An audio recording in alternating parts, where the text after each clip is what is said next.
Are Nintendo niggas broke? Well, we know the average Minish Cap Mafia member, Luigi's Mansion loser is... I love Luigi's Mansion, by the way. I'm just joking. I'm being facetious. We know the average Nintendo fan is not broke because you guys hopped online and said you weren't going to buy the Switch 2, and then the Switch 2 became the fastest selling new console in the first week in video game history with 3.5 million units moved in the first week alone. So we know the average Minish Cap Mafia member is not, in fact, broke. But that doesn't change the fact that some Switch niggas are like PS4 niggas. According to this article, a man was accused of stealing $10,000 worth of Switch games from the library. Now, if you would have stole these games from the back of a fucking truck that was going to GameStop, I wouldn't have give a fuck, because fuck them. But from a library, nigga, a public service, a service you and I, the taxpayer, puts our money towards so people can go and educate themselves or have access to different assets to help them further themselves along in life? Not cool. According to the article, a man has been arrested after the police say he stole more than $10,000 worth of Nintendo Switch games from multiple public libraries in Northern California. The Marin County Sheriff's Office posted on Facebook that it arrested a 45-year-old Oakland man, Jamal Reed Abufumi, on June 17th, alleging he was connected to a string of at least several different burglaries in that county's libraries. Police say the man stole around $10,000 worth of Switch video games between April and June 2025 from various area library branches. According to police, he faces 12 felony charges, which includes multiple counts of burglary and committing a felony while out on bail. Our libraries are pillars of the community and must be safeguarded for everyone to enjoy, the Sheriff's Department wrote on a post. The several libraries that had Switch games stolen were not named, but the Marin County Free Library lists close to 200 Switch games available to borrow, also unknown. That's actually really cool that you can borrow games from the library. I just recently found out about that like a month ago. Y'all, if y'all got them, that stuff at y'all local library, take advantage of it, support it, because we should be keeping libraries alive. Like, from my understanding, you can get video games, manga, comic books, like omnibuses and shit like that. You can get a lot of, and the computer, you can get a lot of really cool stuff at the library. I also just recently found out, at least out here, in LA libraries, you can also use 3D printers, and you can schedule time to use cameras to like take headshots and stuff like that. I was like, yo, that's pretty fucking cool. I wish I had that stuff when I was a kid. So it's unfortunate to see people out here stealing from fucking libraries. These are supposed to be sanctuaries where people study and become better people. Bay Area doing the most things. Now, I've seen some of y'all say Jamal. That doesn't mean Jamal's black, guys, okay? Because recently I just found out that the head of the Federal Reserve. Get off my man's Sonic stick! The head of the Federal Reserve, his name is Jerome Powell, and I knew that. But I never seen a picture of Jerome Powell to this morning. I just found out that he is white. Would you have known that? Jerome Powell. This is the head of the Federal Reserve. His name is Jerome Powell. I thought he was black. Like, I just assumed he was black. And then also when I worked at G4, there was a dude who used to work the cameras. His name was Trey. True story. I remember I said to him, I said, no funny shit. Don't take this the wrong way. He was like, what's up? I said, you the first white person I ever met. I know a lot of Treys. You the first white person I ever met named Trey. And he just started laughing. I was like, that shit is funny to me. I was like, it's cool. And he was like, really? He was like, it's a pretty common name. I think he said it was like Irish or something. I don't know. But shout out to White, Trey, and Jerome. So we don't know. We don't know. I seen some of y'all trying to do that in the chat. Don't do that. This is just a bad person. Race does not matter. We don't know. Don't assume nothing. What I will say is, I think it's safe to assume Jamal isn't the brightest bulb, because why did you go to the library and steal a bunch of Switch games? Right now in 2025, they're really not worth much. The Switch 2, that would be worth a lot, but Switch games, not right now. Maybe 10, 15, 20 years from now when it's considered retro and people are retro collecting and getting nostalgic about the Switch. But right now, I would argue the market for Switch games is down because the Switch 2 came out. So if you wanted to steal $10,000 worth of Switch games, you should have did that last year. What the fuck is you on, bro? But yeah, Minish Cap Mafia, you guys need to get it together. I don't know what's going on with the Nintendo fan base. I have another Nintendo story for you guys. But I think I think I actually put that in the other batch of articles.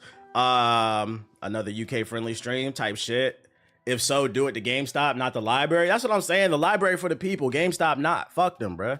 Other articles I got for you. What up, Ab? I wonder if they were donated or bought by the library. If they were bought by the library, that's your and I's money because that's taxpayer shit. That's like, bro, what you doing, bro? You hurting the people. But yeah, if you didn't know, look into your local library, especially if you want to get into more games. Apparently, you could borrow games, movies, comic books now, manga. Unfortunate news. News is coming out that Microsoft plans to do major job cuts at the Xbox gaming division. Better not be the blacks at Xbox. Microsoft Corp will conduct another round of major layoffs in the Xbox division next week as part of the company-wide reorganization. Managers within Xbox are expecting substantial cuts across the entire group, according to people familiar with the plans who asked not to be identified discussing non-public information. The company declined to comment, which means that some people within Microsoft are pissed, and that's why they're leaking this info anonymously to the public before it happens. This will be the fourth big layoff at Xbox in the past 18 months, following 3 major cuts last year and the closure of several subsidiaries. Xbox, which produces video game hardware and software, has been under pressure from Microsoft executives to boost profit margins since purchasing Activision Blizzard for $69 billion in a deal that closed in 2023. And to that I say, nobody told you to pay $69 billion for fucking Activision. Also, I say this is unfortunate because you never want to see people lose their jobs, and Microsoft is doing fine. What this sounds like is corporate greed to me. They just are not making it's like I said, it's not the lack of profits. They want to boost profit margins. So that 5% that they're making, they want that to be 15, 20%. It's fucking greed and it's annoying, dude. Xbox has been putting out a lot of quality games. Game Pass subscriptions are up because of it. And once again, they're laying off people while we're winning. And this is why I keep trying to tell people, gaming in itself is not dead. The biggest issue in gaming is corporate greed. Your beef is with capitalism, not creativity. Because I mean, if we pull it up, let's see, Microsoft stocks. Nigga, today they're up 5%. In the last 5 days, they've been up 3%. In the last month, they've been up 6%. In the last 6 months, they've been up 11%. The last year, almost 20%. So when you read these articles, and this is why context matters, because I feel like some content creators, they're going to read that article and they're going to be like, see, this is why PlayStation better. No, this has nothing to do with them not being able to move units. It's just they're not earning enough for them, basically. It's fucking bullshit, dude. It's just corporate. It's like, how much more money can you? We need our stocks to be 1,000 a share, like fucking Amazon. It's fucking annoying, dude. Unfortunate, man. Unfucking fortunate. So don't be surprised. It's just a rumor right now, but don't be surprised if this news comes out that more people are getting laid off. And for what? People are losing their jobs. Why? Because they paid almost $70 billion to own Call of Duty. Me personally, I'm thankful for your super chat, but this won't be enough. Yo, shout out to Prince Screen of the electric BBC with the super chat. Troll Black Mask with me personally. If I could have consulted Microsoft before purchasing Activision Blizzard, I would have tried to tell them to negotiate for a cheaper deal. Because I mean, really, what's really the true value of Call of Duty? Like, how many more bangers do they have in them, right? And then other Activision properties, they own a lot of IPs, but a lot of them are dormant. I mean, outside of that, what they got? Tony Hawk with the remaster, Crash, which comes out every once in a while. They do have games like Hi, I'm Commander Shepard. What's the open world game where the dude has the blade of the demon? What's that shit called? The second one had the black guy. They have that game too. Yo, shout out to Afro with the sub. Gluttony is what it is. What's that shit? Oh my fucking god, I don't even know what to fucking call it shit. Do you really think casuals are gonna stop? Prototype, yeah, they own Prototype. They don't even tap into the IPs. So like one can assume they mainly bought Activision for Call of Duty. You guys paid too much for it. And now now people are losing their jobs for that. But let me get back to the super chat. Unrelated, but should Rockstar with GTA 6 wait to drop another year for the PlayStation 6 or next gen come out? Should they? I would argue probably yeah. Well, no. Because they're saying PlayStation 6 best case scenario 2027, but most likely 2028.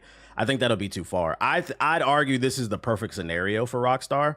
From a business standpoint, not a consumer. From a business standpoint, this is the perfect place to be. We're in the middle of the cycle, inching towards the end. So if they release it next year, and then 2 years later, the PlayStation 6 comes out, guess what's coming out? The remaster for Grand Theft Auto 6. Then they're gonna triple dip on that bitch, bro. They're gonna double up. So nah, it's perfect for them, not for us. And guess what? You niggas gonna buy it.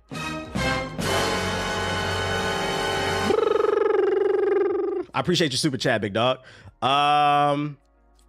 Let's see here. What else we got for you? Other Xbox news. It turns out Xbox's Meta Quest 3S VR headset is real, and it's out as of today, June 24th, 2025, but it's extremely limited in its how many are available. The special VR headset's available today for $400 in extremely limited quantities from Meta.com, Best Buy, Argos, and EE, according to Microsoft. Once they're gone, they're gone. Not them trying to do the artificial scarcity method. The bundle includes a custom 128GB MetaQuest 3S, an Xbox Carbon Black and Velocity Green matching Touch Plus controllers, a limited edition Xbox wireless controller, and Elite Strap, 3 months of Meta Horizon Plus, and 3 months of Ultimate Game Pass. With cloud gaming and the launch of MetaQuest 3S Xbox Edition bundle, there have never been more ways to play with Xbox, said Microsoft's gaming partnership VP. We're proud of what we built together with Meta, and we can't wait for you to dive. What did you build? This ain't nothing but a fucking MetaQuest with an Xbox branding on it, and you get 3 months of Game Pass. I guess. If you were in the market for it, this probably would be the best value. If you're going to already pay $400 for this VR headset, you might as well get the new Xbox one, because at least you get Game Pass with it, right? And you get multiple controllers. But, I mean, it's nothing special, bro. It's nothing special. Jordan Poole's off the Wizards? Did that really happen? He got traded for real? Hold up. Thank God. Literally 2 minutes ago. God damn. Former Blazers star CJ McCollum traded. Oh my God. We should have kept Jordan Poole, nigga. What the fuck? It's hard being a fucking Wizards fan, bruh.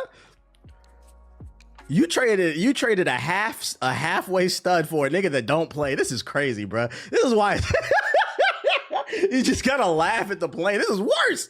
This is fucking worse. At least Jordan Poole might give you 35 off inefficient shooting, so it's something to watch. CJ McCollum ain't even fucking playing. This is a stupid. And then you can't even make the argument, oh, we got him so we can trade him and then maybe get some assets, some draft assets. You would have got more draft assets if you would have fucking traded Jordan Poole for that shit. Because Jordan Poole can help a contender as maybe like the third option. This was a stupid fucking trade. Let me run the front office, DC. Let me run the front office. I'm going to blame. You know what it is, chat? I'm going to make a prediction. Due to the current stress the current administration is causing Americans and people across the world with what's going on in the Middle East, cutting Medicaid, cutting veteran benefits, erasing civil rights, erasing Black history as a whole, just a lot of bullshit going on in the country. Due to the stress that the mango is causing a lot of people, and I would especially imagine it's affecting people in DC, I'm going to blame this shitty trade on the mango. That's right, ladies and gentlemen. I think the stress that Trump is causing Americans has got the front office of the Wizards not thinking straight, and this is why they did this dumbass trade. Oh boy. Oh boy. In other news, Marvel Token Fighting Souls developer Arc System Works has its own direct coming soon. Arc System Works will host a showcase on Friday, June 26th at 9 p.m. EST, 6 p.m. PST, the company revealed. As one of the headlining attractions, the live stream event will reveal a new unnamed project from Guilty Gear creator I don't know how to say his name. So what else can you expect from the showcase? The company will share new info about Arc System Works titles, including completely new titles that the company's working on. Will Guilty Gear Strive gearing up for arrival of Lucy from Netflix's Cyberpunk Edgerunners anime as the final season DLC? Oh, that's pretty cool. For a DLC character, and Marvel Token Fighting Souls recently being announced. There could also be a lot of goodies revealed at the showcase for fighting game fanatics revolving around the two titles. Because this is late in the day, I'm not streaming this. I'll probably talk about it on Monday. Because it's kind of late in the day. Unless maybe I start late. Maybe I'll go to the gym in the morning. I don't know. I don't know if I really care about this direct that much. Just know it'll be some cool info. So know that's coming. It'll be a lot of info on Friday. That'll be cool. Looking forward to that. Same day as the Capcom event. What's Capcom showing off? Other news. This one was interesting. Stellar Blade's director admits that the narrative was lacking, but wants to make it up for the sequel. They said they were too focused on the titties and the ass. Stellar Blade's director Kim Hyung Tae has admitted that the game was a little lacking in the story department. I'd say more than little. That shit didn't make any sense, nigga. Citing costs and a lack of development in Korea who are familiar with more narrative-driven games. In a machine translated interview, did this nigga just say they don't have any writers in Korea? What? just say you weren't focused on it. I don't believe that. This nigga said Korea doesn't have any quality authors. I don't believe that. In a machine translated interview with This Is Game, Kim admitted that crafting the story proved to be pretty challenging for Shift Up. Also, in this internet edge, you could have hired somebody online to help you with the story. The core gameplay system was completely relative early on, but the thing that held us back that most was the cutscenes, he said, agreeing that the narrative was lacking. So they made the game first and then just put some cutscenes together. And yeah, Korean dramas. I don't want to hear that shit. In an action game with a narrative, cutscenes play a very important role in storytelling. It's hard to tell all the narrative through action alone. So you have to take the story through cutscenes. And initially we had a lot of setup and a lot of things we wanted to do.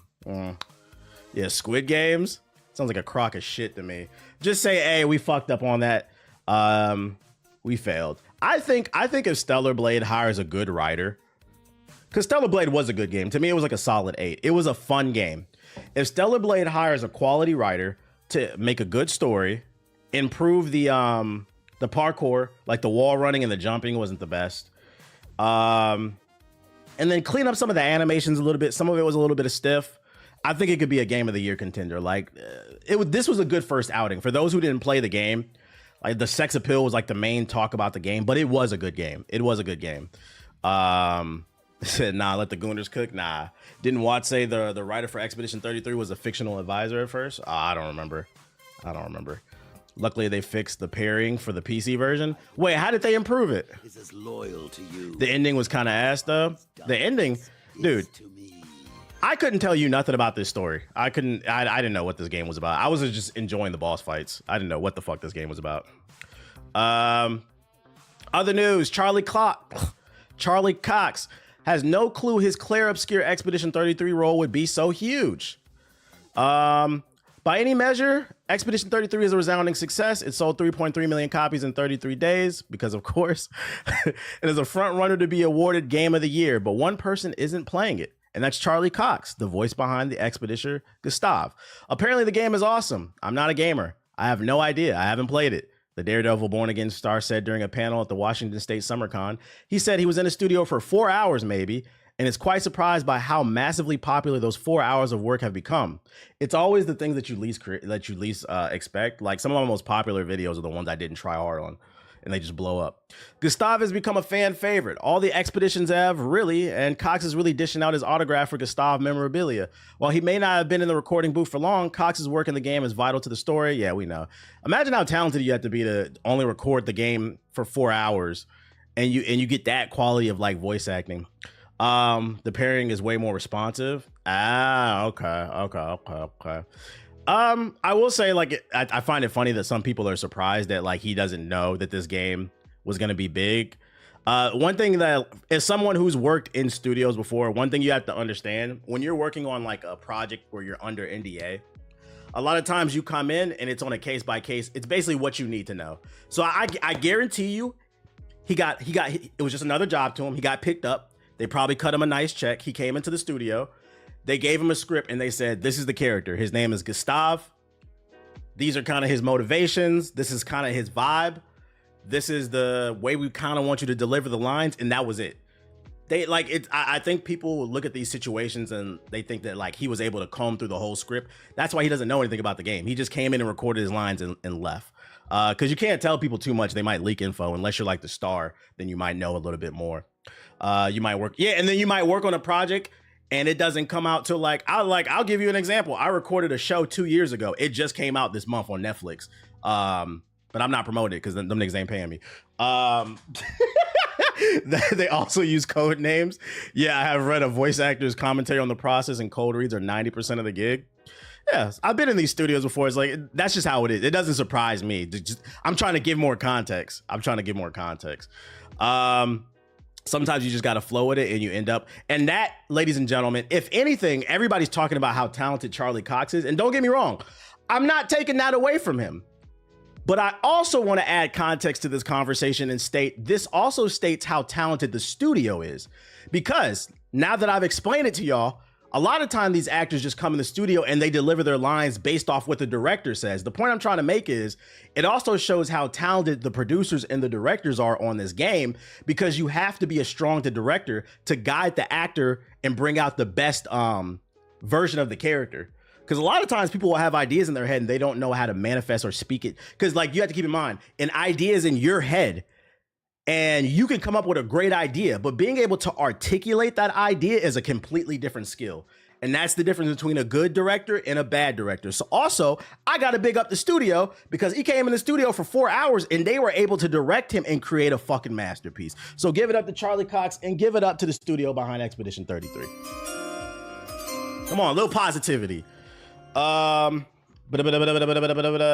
that's what I got for you.